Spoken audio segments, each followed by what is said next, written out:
My son's favorite color is blue. This may not seem unusual as many little boys like the color blue.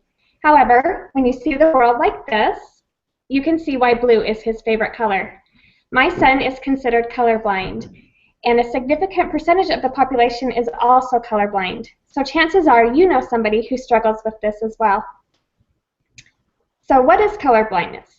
Many people think that being colorblind means you only see things in black and white, kind of like watching an old episode of I Love Lucy. While this is true in some rare cases, people who are colorblind do see color. They just see it a little bit differently than you and I do. There are several types of colorblindness. The type that I'm going to focus my remarks on today is protanopia, or red-green color deficiency. To understand colorblindness, we need to talk a little bit about our eyes and how they work. Our retinas are made up of rods and cones. The rods help us to see at night, and the cones help us to see colors. There are three cones, the L cone, the M cone, and the S cone. These cones help us to see the colors red, green, and blue, and all the different shades that those colors make. When one of those cones is faulty or missing, color blindness is the result. So in protanopia, it's the L cone who causes all the problems. Oftentimes the L cone is missing or faulty, and sometimes it's just overlapping with an M cone.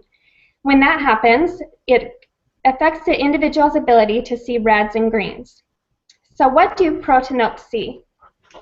Typically, protanopes see lots of blues and yellows. As you can see here on the right, these pictures have mainly blue and yellow. They are lacking in the reds and greens that we see with normal vision over here on the left.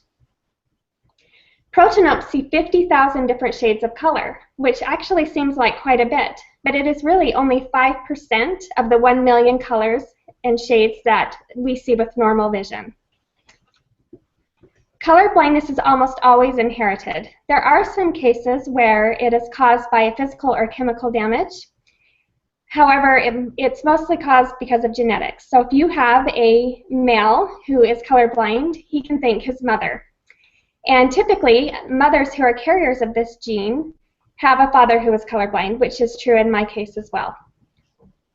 Color blindness is considered a disability, and as such, there are some limitations. For example, it can affect the career choices that one would have available to him if he had this condition. An electrician, for example, needs to be able to see colors well to match up the colored wires. And an interior designer needs to be able to see color as she is putting beautiful rooms and spaces together. There are also some challenges for young learners in the classroom. Think of all the ways that we use color in the school. Everything seems to be color-coded. Our tables, the cubbies, their folders. Everything is color-coded, and that can be a challenge for a child who has this disability.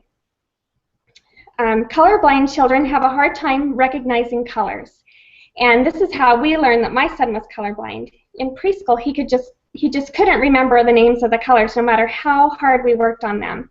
And in kindergarten, he would often ask his friends if he was using the right color. So you can see that this causes some challenge for the kids. If you suspect that your child is colorblind, there are some tests that can help you to determine if this is the case. One popular test is the Ishihara color test, shown here. Can you see the shape inside these dots? If you can't, chances are you may be colorblind.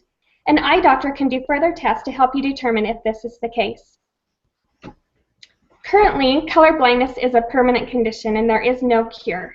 However, there have been great advances in technology that have actually helped people to be able to see color. One piece of technology that I am particularly interested in is a unique pair of sunglasses called Enchroma lenses. These Enchroma lenses have been very helpful to people in helping them to see colors that they wouldn't have been able to see otherwise. The downside to these lenses is that they only work in natural daylight, so they only work outdoors, and they don't work for everybody. But it is a worthwhile option, and if it can open up a world of color, it's worth looking into.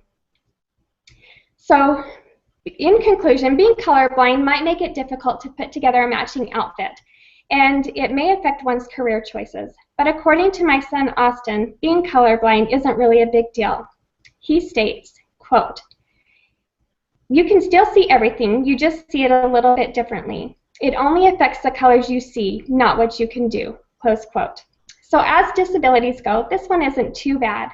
So the next time you meet somebody who is colorblind, and chances are you will, hopefully you will be able to see color through their eyes.